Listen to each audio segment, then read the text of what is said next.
700,000 soldiers. He lost everything. Yeah. It's actually a very important question. We spoke about this in detail with the Prime Minister, the Foreign Secretary, and others at lunch yesterday, and I know that Secretary of Commerce Lutnick followed up in private meetings last night. This is really important. We believe Americans have the right to speak their mind, even if we in this room disagree with them. They have the right to speak their mind in the public square, which is often online these days. And we're going to defend that right as it pertains to American companies and American citizens vigorously if we have to. I do think that under the President's leadership, we're going to find common ground with our friends in the UK on this question, but it remains to be seen. The principle that will guide us is we believe in free speech in this country, and we'll fight for it for American citizens. Focus on surviving, because CNN's got such low ratings. I don't think they're going to survive.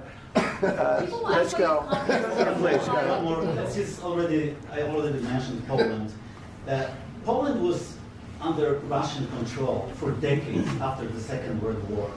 When I was a kid, I looked at the United States not only as a most powerful country, richest country in the world, the country that has great music, great movies, great muscle cars, but also as a force for good.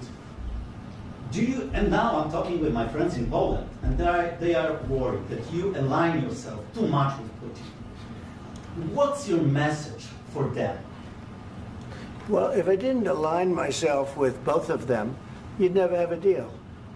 You want me to say really terrible things about Putin and then say, "Hi, Vladimir, how are we doing on the deal?" That doesn't work that way. I'm not aligned with Putin. I'm not aligned with anybody. I'm aligned with the United States of America and for the good of the world. I'm aligned with the world, and I want to get this thing over with. You see the hatred he's got for Putin. It's very tough for me to make a deal with that kind of hate. He's got tremendous hatred, and I understand that, but I can tell you the other side isn't exactly in love with, him either. So it's not a question of alignment. I'm aligned with the world. I want to get the thing set. I'm aligned with Europe. I want to see if we can get this thing done. You want me to be tough? I could be tougher than any human being you've ever seen. I'd be so tough. But you're never going to get a deal that way, so that's the way it goes. All right, one more question. I will respond to this. So look, for 4 years in the United States of America, we had a president who stood up at press conferences and talked tough about Vladimir Putin, and then Putin invaded Ukraine and destroyed a significant chunk of the country. The path to peace and the path to prosperity is maybe engaging in diplomacy. We tried the pathway of Joe Biden of thumping our chest and pretending that the President of the United States' words mattered more than the President of the United States' actions. What makes America a good country is America engaging in diplomacy. That's what President Trump is doing. Can I ask you? Don't let noise pollution bother you. Sure. Yeah? Yeah. Okay. So he occupied it, our parts, big parts of Ukraine, part of East and Crimea. So he occupied it on 2014. So during a lot of years, so I'm not speaking about just Biden, but those time was Obama, then President Obama, then President Trump, then President Biden, now the President Trump, and God bless, now President Trump will stop him. But during 2014, nobody stopped him. He just occupied and took. He killed people. You know what the contact 2015. 2014. 2014 and 2014. 2014. Yeah. So I was not here. Yeah, but that's exactly right. Yes, but during 2014 till 2022, the situation the same. The people have been dying on the contact line. Nobody stopped him. You know that we had conversations with him, a lot of conversation, my bilateral conversation, and we signed with him, me, like a new president. In 2019, I signed with him the deal. I signed with him, Macron and Merkel, we signed ceasefire.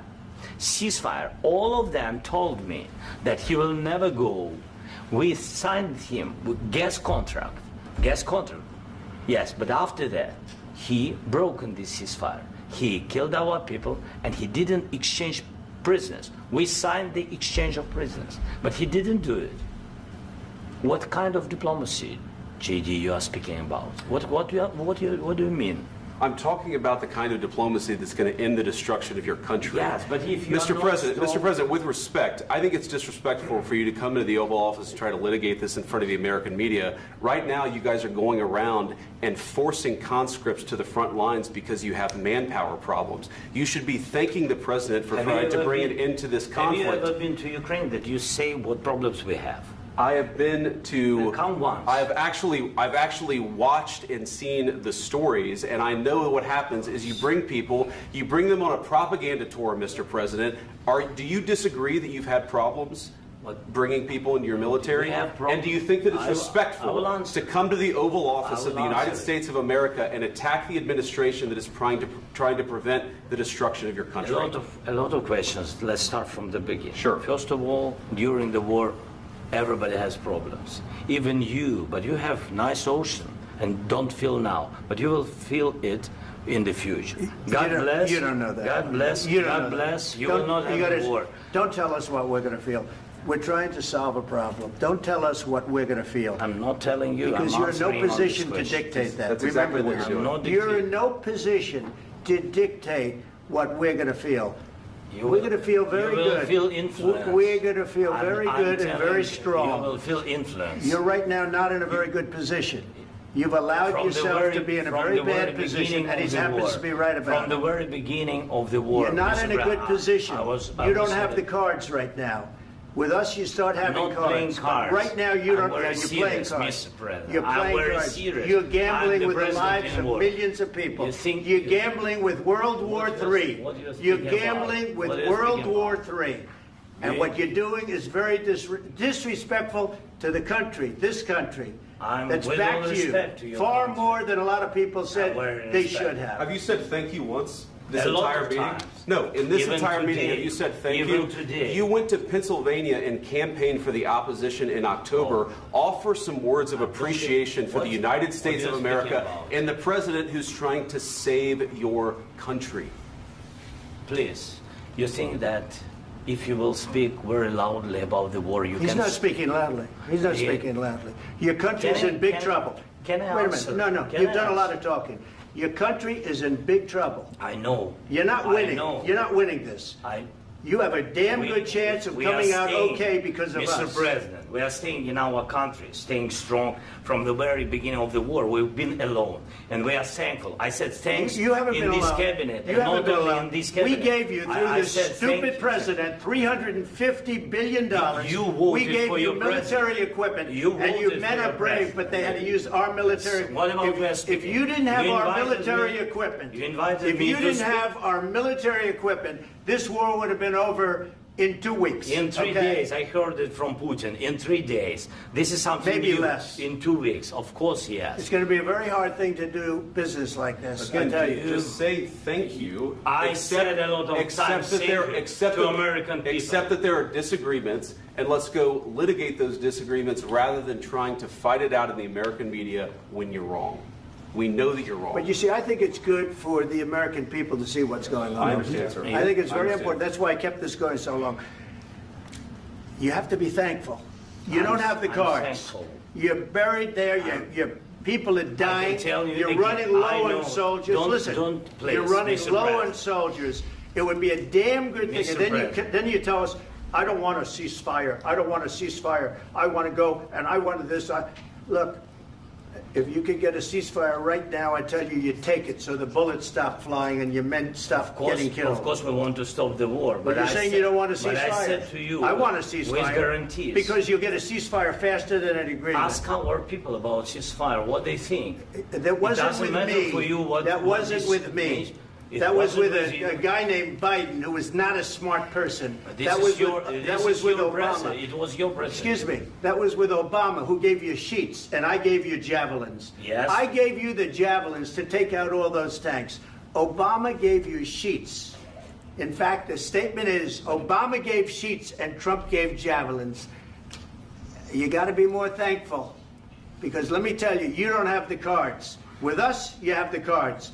But without us, you don't have any cards. One more question to the Vice President. I'm sorry. It's going to be a tough deal to make because the attitudes have to change. What if Russia breaks ceasefire? What if Russia breaks this całkowicie Russia breaks ceasefire. What if Russia breaks peace talks? What do we do then? I understand that it's a heated conversation right now. What are you saying? She's asking, what if Russia breaks the ceasefire? What if anything? What if a bomb drops on your head right now? Okay? What if they broke it? I don't know. They broke it with Biden because Biden, they didn't respect him. They didn't respect Obama. They respect me. Let me tell you, Putin went through a hell of a lot with me. He went through a phony witch hunt where they used him and Russia. Russia. You ever hear of that deal? That was a phony Hunter Biden, Joe Biden scam. Hillary Clinton, Shifty Adam Schiff. It was a Democrat scam. And he had to go through that. And he did go through it. We didn't end up in a war. And he went through it. He was accused of all that stuff. He had nothing to do with it. It came out of Hunter Biden's bathroom. It came out of Hunter Biden's bedroom. It was disgusting. And then they said, oh, the laptop from hell was made by Russia. The 51 agents. The whole thing was a scam. And he had to put up with that. He was being accused of all that stuff. All I can say is this. He might have broken deals with Obama and Bush, and he might have broken them with Biden. He did, maybe. Maybe he didn't. I don't know what happened. But he didn't break them with me. He wants to make a deal. I don't know if you can make a deal. The problem is, I've empowered you to be a tough guy. And I don't think you'd be a tough guy without the United States. And your people are very brave. But you're either going to make a deal or we're out. And if we're out, you'll fight it out. I don't think it's going to be pretty, but you'll fight it out. But you don't have the cards. But once we sign that deal, you're in a much better position. But you're not acting at all thankful. And that's not a nice thing. I'll be honest, that's not a nice thing. All right, I think we've seen enough. What do you think? Huh? This is going to be great television, I will say that. All right. We'll see what we can do about